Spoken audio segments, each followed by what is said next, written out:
1 मे पासून शहरातला कचरा उचलणं महागात जाणार आहे, म्हणजे महाग होणार आहे. आतापर्यंत पाणी महाग होत होतं, वेगळ्या गोष्टी महाग होत होत्या, पण आता कचरा उचलणं महाग झालेला आहे.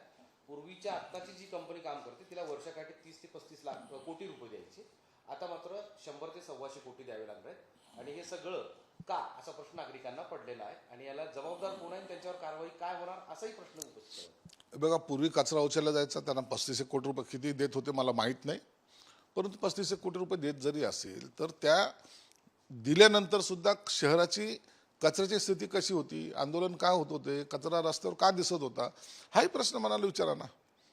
आता जी एजन्सी आलेली, या एजन्सीला आता ते त्यांच्या काही गाड्या वाढणार आहेत, त्या काहीतरी वेगळ्या पद्धतीच्या गाड्या आणलेल्या आहेत. 1 तारखेला त्याचं आता आमच्याच हस्ते आम्ही ते कामाची सुरुवात करतोय.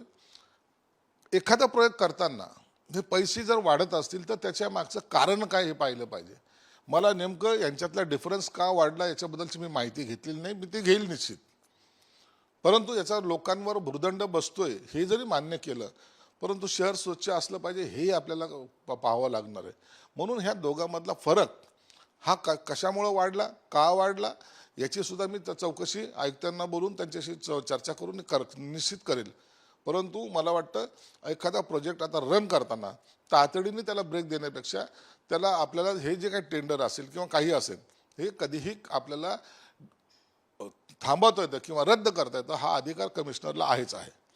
म्हणून चुकीचं काम करू नका आणि जे चांगलं काम असेल त्याला लोकांचा सहभाग निश्चित असतो, लोक तुम्हाला सहकार्य करतील. परंतु त्याचा चांगलं काम करायचं म्हणजे लोकांच्या डोक्यावर आपण फार काही ओझं टाकावं अशातलंच गैरसमज कृपया करून घेऊ नका आणि शक्यतो कमी खर्चात चांगलं काम कसं करता येईल याच्याकडे लक्ष दिलं पाहिजे, अशी माझी त्यांना सुद्धा सूचना असणार आहे. देश विदेशातील प्रत्येक घडामोडींचे लाईव्ह अपडेट मिळवण्यासाठी आता साम टीव्हीच्या सर्व सोशल मीडिया प्लॅटफॉर्मला लाईक, फॉलो आणि सबस्क्राईब करा. तसंच सर्व नोटिफिकेशनसाठी बेल आयकॉन प्रेस करायला विसरू नका.